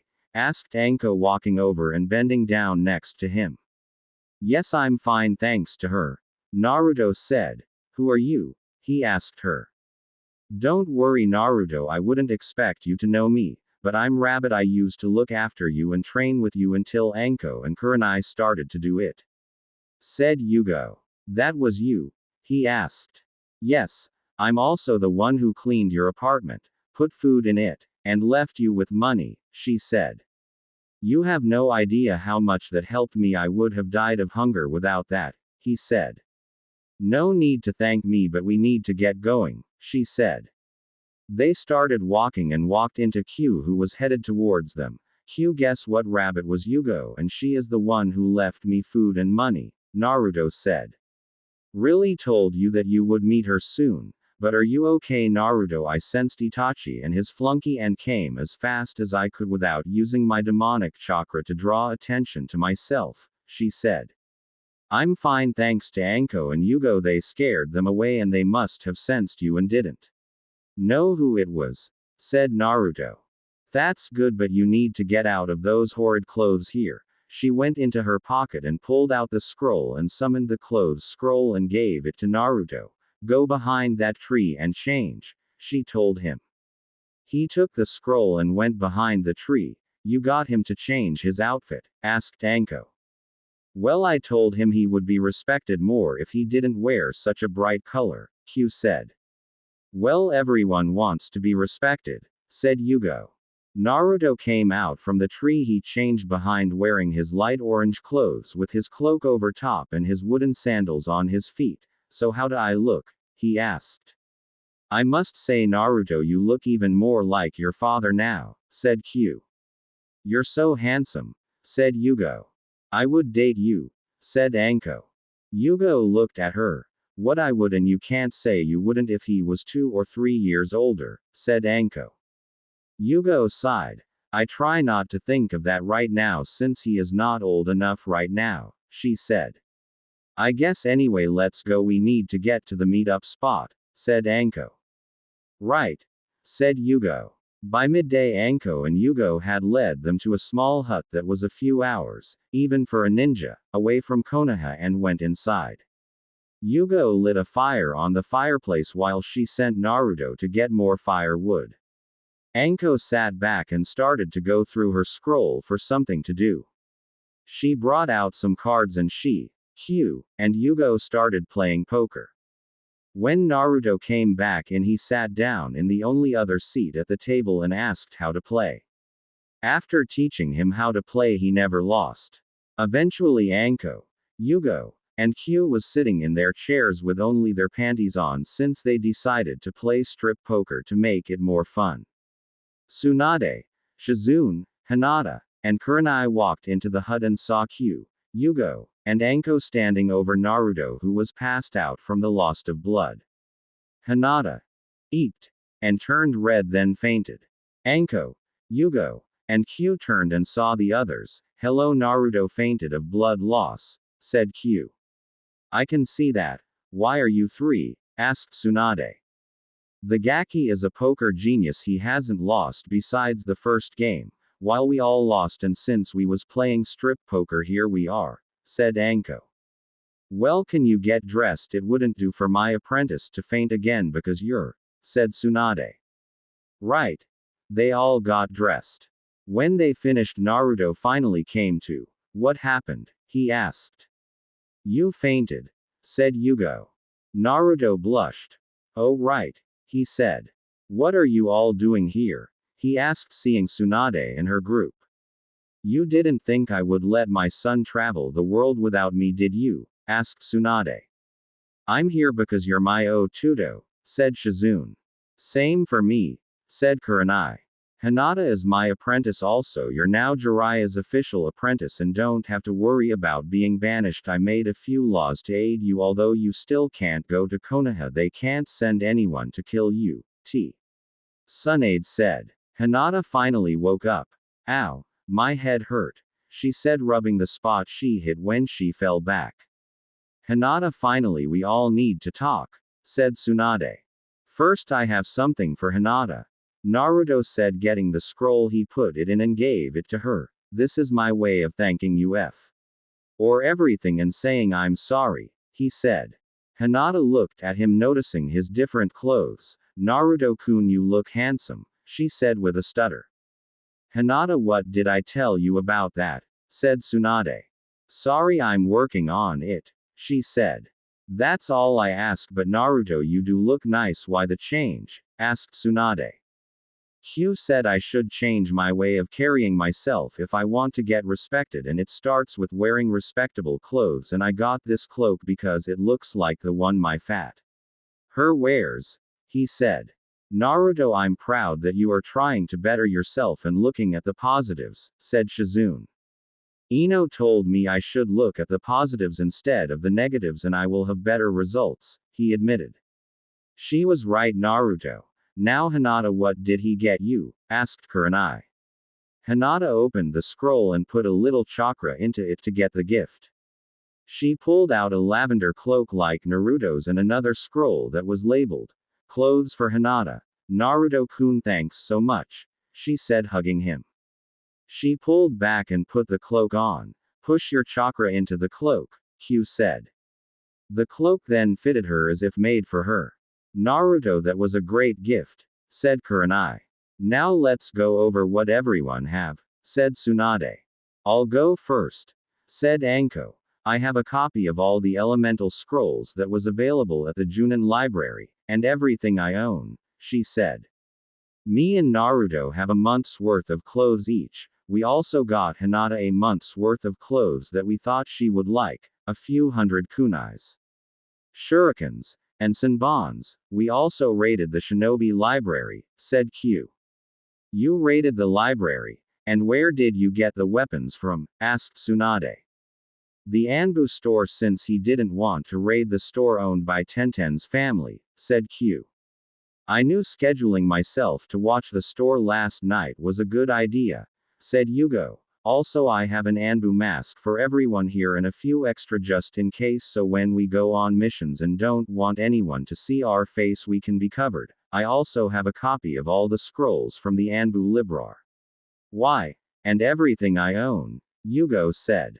I have everything I own. I also have the scrolls from the Uchiha compound, said Kurenai. How did you get in there? Asked Shizune. Well, it wasn't hard. All I did was get Sasuke's permission to get him a few scrolls so he can start to train even though he was still in the hospital, said Kurenai. You never went back to see him, did you? Asked Anko. Nope, didn't need to. I got what I needed from him and that was his consent to enter the Uchiha compound, Kurenai said. Well, I have every scroll from the Namikaze and Senji compound plus everything I own, said Shizune. I have a copy of every scroll from the Sarutobi compound, Curiosity of Konohamaru and Asuma. I also have a copy of every scroll from the Hokage's library and everything I own, said Tsunade. Well, I have a copy of the scrolls from the Hyuga main family library, although they all are on the Gyuken and Hyuga attacks. I also have a few pictures, and all my mother's belongings. I don't know if it useful, but I also was able to get this box that was hidden under my father's desk in his office. CE. It has the name Kushina on it, but I didn't know who that was. But I took it because it was in my mother's writing, Hinata said. Let me see that box. Hinata Kushina is Naruto's mother. Why would Hiashi have something with her name on it? Said Tsunade, taking the box from Hinata and opening it. There was a letter in it, so she read it out loud. Hana, if you're reading this, then something happened during my labor and I didn't make it. I want you to take care of my son. I know your husband don't like me, but he is friends with Minato, and if he is doing what I think he is going to do to stop Q, by then we both will end up dead, and you're the only one in the village I trust to take care of him. I know the third will try and take care of him, but he has a history of making the wrong decisions or letting his council sway his decisions, and I don't want Naruto's fate to be in their hands. In this box is a scroll to all my jutsus that I own. It can only be opened by my son, so even if the council finds it, they can't do anything. I know it might be soon, but I want you to teach Naruto my jutsus as soon as he starts the academy, so when he become a genin he will have a good library of jutsus memorized. Please take good care of my son Naruto Uzumaki Namikaze, your friend Kushina. She looked up at Naruto and he was crying silently. Naruto, you can start learning these jutsus whenever you want, she said. Okay, Kasen. He stuttered. Let's get off this subject, it's hard for Naruto, said Shizune, as the newly appointed Chunin was crying. Anything else in the box? Asked Shizune. Yay, a few pictures, said Tsunade. She pulled out the first one, which had Hana standing in an open field with Hinata on her shoulders. The second had Kushina, Minato, and Naruto in the hospital room. She gave the pictures to the two. All that's left are two jutsu scrolls, one from Kushina and one from Hana, said Tsunade. I think we should get moving since it would get their minds off what they were just told, said Q. Yes, you're right, said Tsunade. Here are your masks, said Yugo, pulling out 7 masks. Hinata grabbed a cat, Naruto grabbed a toad, Q grabbed a fox, Shizune grabbed a sparrow, Tsunade grabbed a slug, Kurenai grabbed a lion, Anko grabbed a snake, Yugo kept the bear. Okay, whenever we travel, if we are between towns, we will wear these clothes, and no matter where we go, we will go by our animal names, said Tsunade. Why? Asked Naruto. If you go around calling yourself Naruto, you will be easier to track, but if you go by an alias, it's harder to find you, said Tsunade.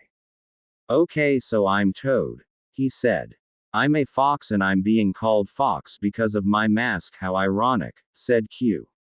We can switch if you want to, said Hinata. You sure? Asked Q. Yes, I don't mind going by the name Fox, she answered. Okay, I'm now Cat, said Q. Is everyone else satisfied with their mask? Asked Tsunade. They all said yes. Good, let's go somewhere so we can make a little money, she said. You're not going gamble, said Shizune. Why not? If Naruto is as good as they say, he should be able to win back what I lose. I haven't been able to gamble in a few months, at least let me do it once, said Tsunade. Later, said Shizune. Fine, where are we going? Asked Tsunade. Maybe we should look for some of Orochimaru's old hideouts that he have around here. Never know what we will find that we could use, said Anko. Why would we go looking for his hideouts? Wouldn't that cause us more trouble? Asked Hinata. Usually, but not since he messed up our lives. We will mess up his by destroying every hideout we find that belong to him, said Tsunade. Okay, the first one is near Wave, said Anko. How do you know that? Asked Naruto. He used to be my sensei. That's where he took me when he gave me this curse mark, said Anko. Okay, we will head to Wave, but we still need a schedule for them, said Tsunade. I'll train Hinata in taijutsu at noon, said Anko. All the two in using a katana, speed, strength, and stamina starting at 6 in the morning until 10 inches, said Yugo. I'll train them in medics and teamwork, said Tsunade. I'll do genjutsus, said Kurenai. I'll start them on their element training, said Q. I guess I'm stuck with strategies, practical stuff, and teaching Naruto taijutsu, said Shizune.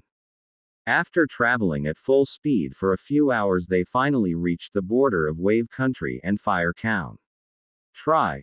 First, before we continue, I have something for Hinata and Naruto, Tsunade said, pulling out a scroll.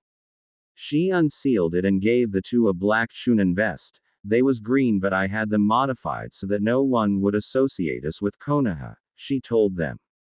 By modified she means she had me dye them and take the swirl off them, corrected Shizune. Did you have to tell them that? Asked Tsunade. Shizune just shrugged. Is this real? Asked Naruto. Yup, as real as it gets, Gaki, said Tsunade. So we are chunins? He asked. Very much so. Now stop gawking and put it on, we have to get going before Donzo's route catches up with us, Tsunade said. Okay. Wait, Nichan, can you remove the sleeves on my coat? Asked Naruto. Sure, but why? Asked Shizune. Because it would be easier for me to move my arms if they wasn't restricted by the sleeves of my coat, said Naruto. Okay. Give me your coat, I'll have it modified in a few minutes, said Shizune. Hinata, while this is being done, I need you to sign the snake contract, said Anko. Okay, Anko, said Hinata. Done, Naruto. Shizune handed him back his sleeveless cloak. He grabbed it and put it on over his Chunin vest he wore proudly over his orange t-shirt. Wow, Naruto, you look great now with the vest and sleeveless cloak, said Shizune. Okay, Anko, where is this hideout? Asked Tsunade. Follow me, said Anko. In Konoha, Jiraiya was sitting in the Hokage's office. He sighed as he looked over the decrees that Tsunade made. As the fifth Hokage, I, Tsunade Senji, hereby appoint Hyuga Hinata, Uzumaki Naruto the rank Chunin. As the fifth Hokage, I, Tsunade Senji, hereby appoint Hinata Hyuga my new apprentice. As the fifth Hokage, I, Tsunade Senji, hereby appoint Naruto Uzumaki apprentice of Sennin Jiraiya. As the fifth Hokage, I, Tsunade Senji, hereby declare Hyuga Hinata, Uzumaki Naruto, Shizune, and I, Tsunade Senji, be released from any and all obligations and are now free from all ties to Konoha. As the fifth Hokage, I, Tsunade Senji, hereby release the Junins Mitarashi Anko and Yuahi Kurenai Fr. All duties and ties to Konoha. As the fifth Hokage, I, Tsunade Senji, hereby release Anbu Azuki Yugo from all ties and duties to Konoha. As the fifth Hokage, I, Tsunade Senji, hereby decree that the property of Minato Namikaze be placed under my name. As the fifth Hokage, I, Tsunade Senji, hereby remove all monies belonging to the Senji name and Namikaze from the banks. As the fifth Hokage, I, Tsunade Senji, hereby place Jiraiya of the Sennin as my successor, the sixth Hokage. As the fifth Hokage, I, Tsunade Senji, hereby decree that no ninja may follow me without my permission on punishment of death. As the fifth Hokage, I, Tsunade Senji, hereby freeze all bank accounts for the next 3 months. As the fifth Hokage, I, Tsunade Senji, hereby decree that Hitaki Kakashi is banned from reading any porn and is required to teach all genins in ninjutsu. As the fifth Hokage, I, Tsunade Senji, hereby decree that Uchiha Sasuke is to remain under Anbu surveillance for the rest of his days. As the fifth Hokage, I, Tsunade Senji, hereby decree that Uchiha Sasuke is banned from having more than 6 kids. As the fifth Hokage, I, Tsunade Senji, hereby decree that Uchiha Sasuke is not to have a hand in raising any kids that he birth. As the fifth Hokage, I, Tsunade Senji, hereby decree that the caged bird seal is banned for use on any persons and any person who have it will the option to have it removed. As the fifth Hokage, I, Tsunade Senji, hereby decree that Haruno Sakura be sent to a Yamanaka for mental examination. As the fifth Hokage, I, Tsunade Senji, hereby decree that Haruno Sakura be held in Anbu prison for 2 months for assault on ninja of the leaf. As the fifth Hokage, I, Tsunade Senji, hereby decree that all A and S rank missions be suspended for the next 6 months. He sighed. This is going to be a headache but fun, he thought. There was a knock on the door. Come in, he said. Ino walked into the office. How can I help you, Ino? He asked. I was given this order by Tsunade to have the doctors at the hospital teach me medics, but so far everyone has refused to teach me, she said. I see, let's go to the hospital then, he said. They walked into the hospital. Hello, who is the doctor in charge here today? Asked Jiraiya. Well, I am, sir, said a doctor walking up to them. Well, why has no doctors started to train Ino in medics? Asked Jiraiya. Because the third made it so we don't have to if we don't want to, said the doctor. Do you like your job? Asked Jiraiya. The doctor nodded. Well, get to training Ino or you will not only lose it but I will put you up on charges of treason, said Jiraiya. Right, come on, Ms. Yamanaka, do you have good chakra control? Asked the doctor. Thank you, Jiraiya. Yes, I have great control. The second largest chakra reserve of all the Genin Kunoichis to only Hinata, she said proudly. Great, said the doctor. Jiraiya sighed. I'm going to have to watch to make sure she is being taught right. He thought. Then he made a clone and sent it to spy on their training to make sure she was being taught right. Sakura was sitting in the room with Sasuke thinking over everything that happened. She was told she would be able to marry Sasuke if she wanted, and have his children. She thought this was the greatest thing to happen to her since she became a genin. She started to get hungry and got up and left. She saw Ino walking with a doctor and ran to join her. Hey Ino, hold up, she called out. Hi Sakura, said Ino. I was wondering if you were going to marry Sasuke, said Sakura. No, I don't want to. I used to like him just as you did, but after recent events showed me his true colors, I don't want anything to do with him, said Ino. But you always wanted to be with him, said Sakura. I know Sakura, but people change. I saw what his actions caused my friends, our friends, and I decided I can't be with someone who would cause so many to be injured just for personal revenge, said Ino. I see. I confused. I don't know what to do. I might have ruined my friendship with the one person besides you who actually was nice to me, all because of I like Sasuke, said Sakura. I heard about what happened with you in Naruto and I must say I am disappointed, but I think if you try hard enough he will forgive you and become your friend again, but only if you step up and admit to everyone that you was wrong, said Ino. Thank you Ino, you always knew how to make me feel better, said Sakura. What kind of best friend would I be if I couldn't make my best friend feel better? Do you want my opinion on what you should do? Asked Ino. Yes, said Sakura. Go find Jiraiya and apologize to him for how you treated Naruto and do everything you can to let him know you're trying your best to change yourself for the better and he might find someone to train you, said Ino. Thanks, I'll do that now. I'll come by your shop later and tell you how it went, said Sakura. Okay, bye, I have to get going, I have training, said Ino as she ran to catch up with the doctor. Sakura ran out the hospital to find Jiraiya. She looked everywhere. He wasn't even in the Hokage Tower where he was supposed to be. She gave up and started to walk home. As she passed the bathhouse, she heard a giggle. She went to check it out and saw Jiraiya peeping in on the bathhouse. Excuse me, you shouldn't be doing that, she said. Jiraiya looked over at her. What do you want, Haruno? He asked. I want to talk to you about how I treated Naruto, she said.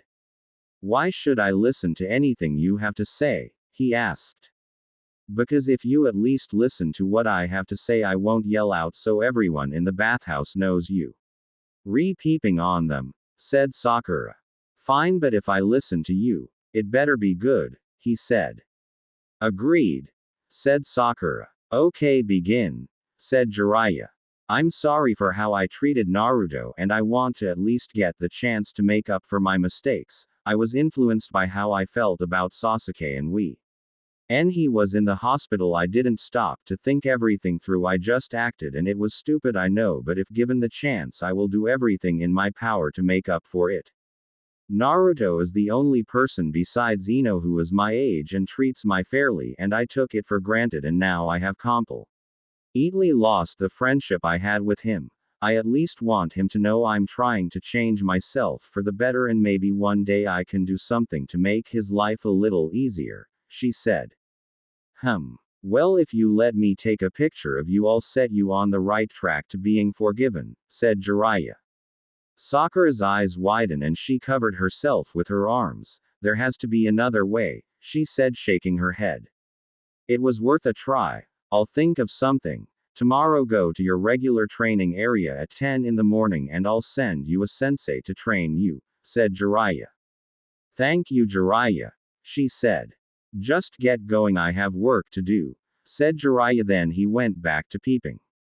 Sakura left Jiraiya with high hopes of redeeming herself. She already apologized to Ino and Jiraiya. Next she had to find Choji, Shikamaru, Kiba, Shino, and Lee. They would be the easy ones. The one she wasn't looking for talking to was Tenten, who developed an older sister bond with Naruto.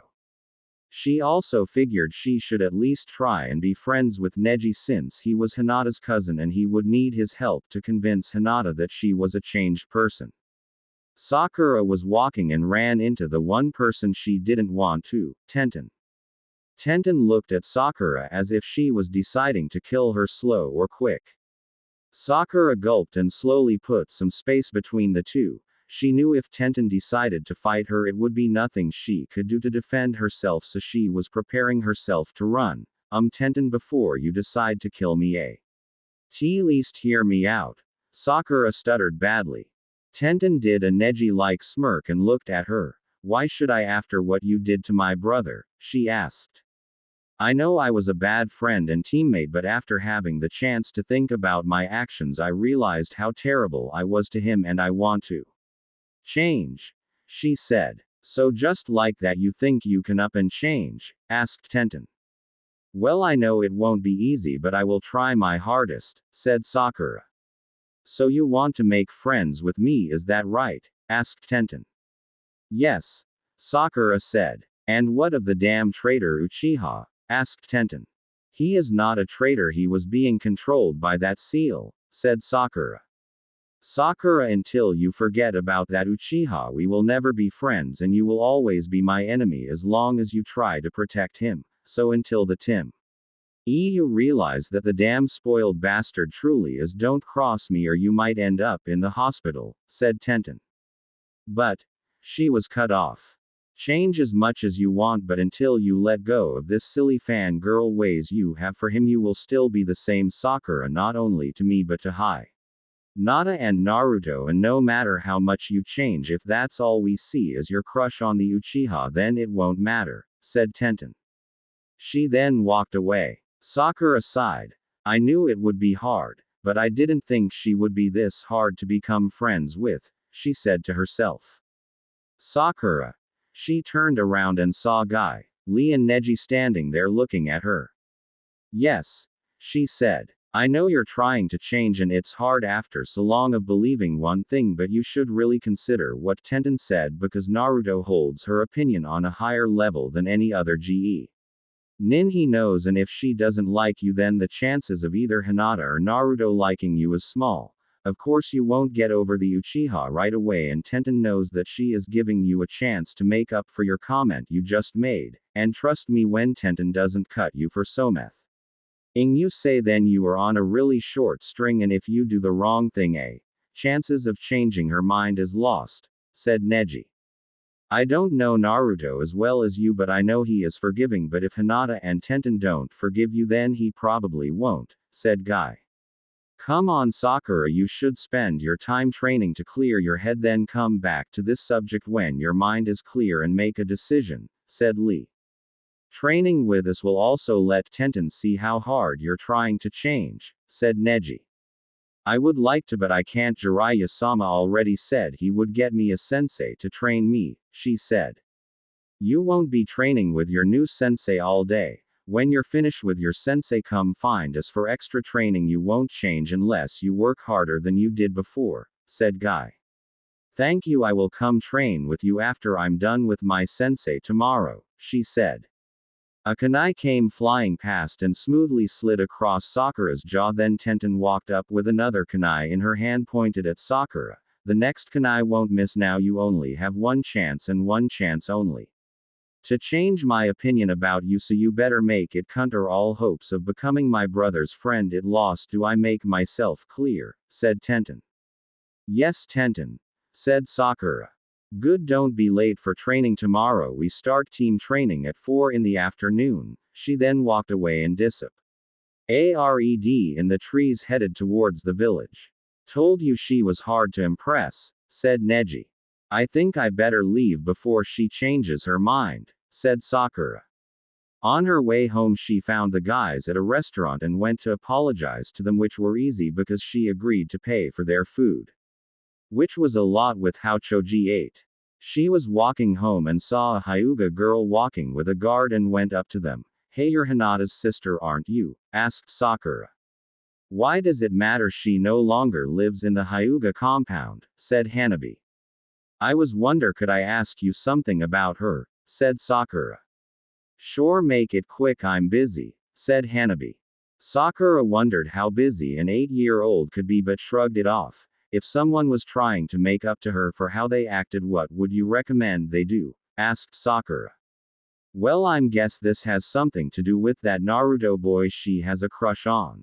Sakura nodded. Well, I would suggest you talk to her and let her know how wrong you was. And get her some cinnamon buns, they are her favorite and she doesn't hold grudges longer than 5 minutes, said Hanabi. Thank you. Now all I have to do is write a letter for Hinata and send her some cinnamon buns to explain why I did what I did, Sakura said. No worries, now I have to go, but will you send this letter to her with yours? Asked Hanabi, and she gave Sakura the letter, then continued to look for Neji. Sakura ran to the nearest cinnamon bun store and asked for a simple recipe to make some cinnamon buns. She got home with her newly acquired recipe and started to make 2 dozen for Hinata.